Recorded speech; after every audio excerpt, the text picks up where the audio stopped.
نحمده ونصلي على رسوله الكريم أما بعد فأعوذ بالله من الشيطان الرجيم بسم الله الرحمن الرحیم۔ السلام علیکم محترم ناظرین، میں امید کرتی ہوں کہ آپ سب خیریت سے ہوں گے۔ آج ہم ماہ رمضان کے احکام و مسائل کے بارے میں بات کریں گے۔ برکتوں بھرا رمضان تمام مسلمانوں کو مبارک ہو۔ دل میں پھر سے خوشیوں کا پیغام آیا ہے، مبارک ہو مومنو، پھر سے رمضان آیا ہے۔ شروع اسلام میں حضرت محمد صلی اللہ علیہ وسلم کے صحابہ رضی اللہ عنہ جب روزے سے ہوتے اور افطار کا وقت آتا تو کوئی روزہ دار اگر افطار سے پہلے بھی سو جاتا تو پھر اس رات میں بھی اور آنے والے دن میں بھی انہیں کھانے پینے کی اجازت نہیں ہوتی تھی تاکہ پھر شام ہو جاتی۔ پھر ایسا ہوا کہ قیس بن سرما انصاری رضی اللہ عنہ بھی روزے سے تھے۔ جب افطار کا وقت ہوا تو اپنی بیوی کے پاس آئے اور ان سے پوچھا، کیا تمہارے پاس کچھ کھانا ہے؟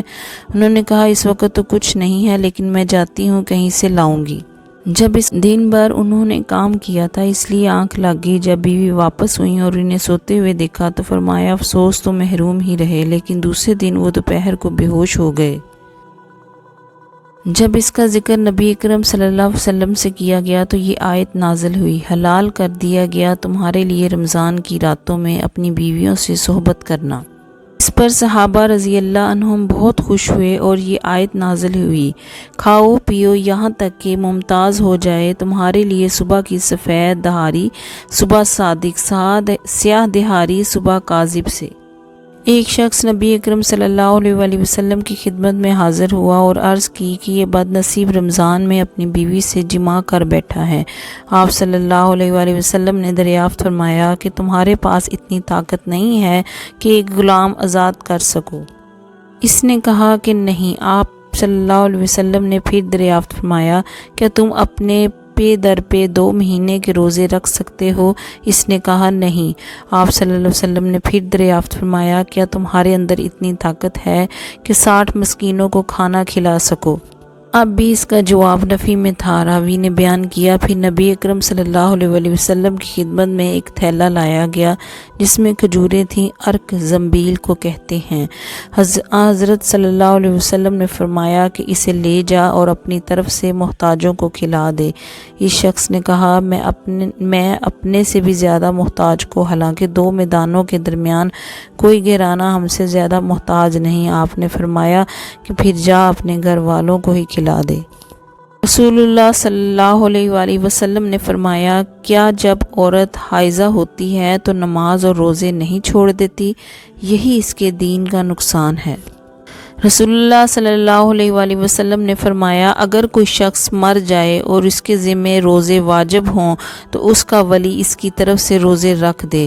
موسیٰ کے ساتھ اس حدیث کو ابن وہب نے بھی عمرو سے روایت کیا اور یحییٰ بن ایوب نے بھی ابن ابی جعفر سے۔ نبی اکرم صلی اللہ علیہ وسلم نے فرمایا، جب تم میں سے کوئی روزہ افطار کرے تو کھجور سے افطار کرے، کیونکہ اس میں برکت ہے۔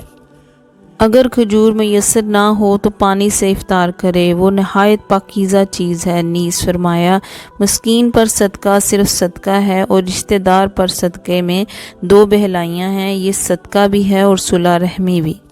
عبداللہ بن عباس رضی اللہ عنہ نے کہا، نبی کریم صلی اللہ علیہ وسلم سخاوت اور خیر کے معاملے میں سب سے زیادہ سخی تھے۔ آپ صلی اللہ علیہ وسلم کی سخاوت اس وقت اور زیادہ بڑھ جاتی تھی جب جبریل علیہ السلام آپ سے رمضان میں ملتے۔ جبریل علیہ السلام حضرت صلی اللہ علیہ وسلم سے رمضان شریف کی ہر رات میں ملتے، یہاں تک کہ رمضان گزر جاتا۔ نبی کریم صلی اللہ علیہ وسلم جبریل علیہ السلام سے قرآن کا دورہ کرتے تھے۔ جب حضرت جبرائیل علیہ السلام آپ سے ملنے لگتے تو آپ چلتی ہوا سے بھی زیادہ بہلائی پہنچانے میں سخی ہو جایا کرتے تھے۔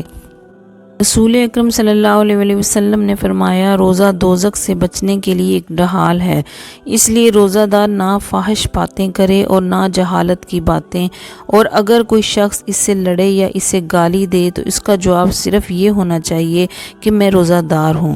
یہ الفاظ 2 مرتبہ کہہ دے، اس ذات کی قسم جس کے ہاتھ میں میری جان ہے، روزہ دار کے منہ کی بو اللہ کے نزدیک کستوری کی خوشبو سے بھی زیادہ پسندیدہ اور پاکیزہ ہے۔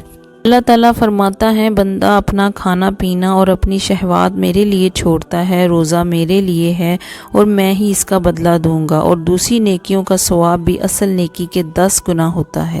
رسول کریم صلی اللہ علیہ وآلہ وسلم نے فرمایا جنت کا ایک دروازہ ہے جسے ریان کہتے ہیں، قیامت کے دن اس دروازے سے صرف روزہ دار ہی جنت میں داخل ہوں گے، ان کے سوا اور کوئی اس میں سے نہیں داخل ہوگا۔ پکارا جائے گا کہ روزہ دار کہاں ہیں؟ وہ کھڑے ہو جائیں گے، ان کے سوا اسے اور کوئی نہیں اندر جانے پائے گا، اور جب یہ لوگ اندر چلے جائیں گے تو یہ دروازہ بند کر دیا جائے گا، پھر اس سے کوئی اندر نہ جا سکے گا۔